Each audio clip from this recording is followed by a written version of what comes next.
देश की बड़ी ऑनलाइन फूड डिलीवरी कंपनी जिसने लोगों के खाने के अंदाज को ही बदल दिया, लेकिन अब इसकी शेयर मार्केट परफॉर्मेंस ने निवेशकों को टेंशन में डाल दिया है। मंगलवार को स्विगी के शेयर 52 हफ्तों के सबसे निचले स्तर पर पहुंच गए। इस गिरावट ने सभी की नजरें इस स्टॉक पर जमा दी हैं। इस वीडियो में हम समझेंगे कि स्विगी के शेयर क्यों गिर रहे हैं, इसके पीछे की वजह क्या है और निवेशकों को आगे क्या करना चाहिए।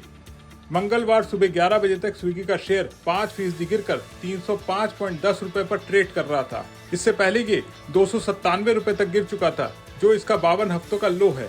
इस साल की शुरुआत से अब तक स्विगी का शेयर करीब 45% गिर चुका है। एक महीने में ये 10%, 3 महीने में 18% और 6 महीने में 34% टूटा है। ये ट्रेंड किसी भी निवेशक के लिए चिंता का विषय है, खासकर उन लोगों के लिए जिन्होंने आईपीओ में पैसा लगाया था। हालांकि मंगलवार की सुबह गिरावट के बाद शेयर थोड़ा संभला है। निचले स्तरों से करीब 4% की रिकवरी देखने को मिली है।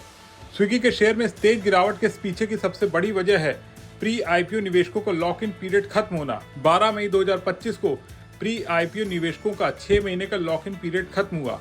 अब ये निवेशक अपने शेयर बाजार में बेच सकते हैं। मार्केट को डर है कि इतनी बड़ी मात्रा में शेयर बिकने से शेयर की कीमत नीचे आ सकती है। लॉक इन पीरियड वो समय होता है जिसमें आईपीओ से पहले के निवेशक अपने शेयर नहीं बेच सकते हैं। जैसे ही समय खत्म होता है, शेयर बेचने का दबाव बढ़ता है। इसके अलावा चौथी तिमाही में स्विगी का प्रदर्शन भी अच्छा नहीं रहा है। चौथी तिमाही में स्विगी का घाटा बढ़कर 1081 करोड़ रुपए पर पहुंच गया, जो तीसरी तिमाही में 555 करोड़ रुपए के करीब था। यानी एक तिमाही में ही घाटा बढ़कर दोगुना हो गया। हालांकि कंपनी के रेवेन्यू में अच्छी ग्रोथ देखी गई है। कंपनी की आय 45% बढ़कर 4,410 करोड़ हो गई, लेकिन खर्च भी बहुत ज्यादा बढ़े। खासकर क्विक कॉमर्स इंस्टामार्ट में इन्वेस्टमेंट के कारण कंपनी का कामकाजी घाटा 962 करोड़ रुपए पर पहुंच गया। इससे साफ है कि कंपनी की आमदनी तो बढ़ी, लेकिन खर्च उससे ज्यादा हो गया, जिससे घाटा भी गहरा हो गया।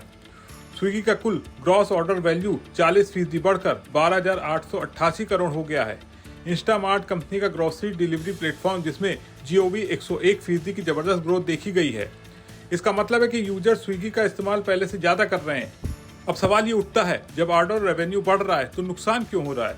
जवाब है बिजनेस एक्सपेंशन और भारी खर्च। नतीजों के बाद जेपी मॉर्गन ने स्विगी को ओवरवेट रेटिंग के साथ 540 रुपए का लक्ष्य दिया है। पहले 620 का लक्ष्य दिया था। सीएलएसए ने एक्यूमुलेट की रेटिंग दी है और टारगेट 585 रुपए घटाकर 500 रुपए कर दिया है। जेफरीज ने होल्ड की रेटिंग दी है और 380 रुपए का टारगेट दिया है। वर्स्टी ने आउट परफॉर्म्स की रेटिंग और 435 रुपए का टारगेट दिया है।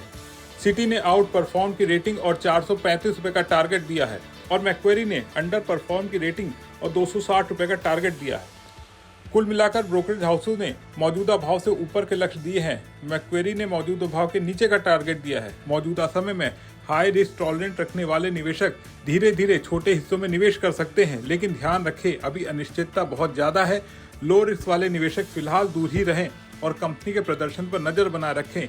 ये खबर हमने सिर्फ आपकी जानकारी के लिए तैयार की है। अगर आपको किसी शेयर में निवेश करना है तो अपने निवेश सलाहकार से राय जरूर लें। अगर आपको वीडियो पसंद आया हो तो इसे लाइक और शेयर जरूर करें और बने रहें विस्तक के साथ।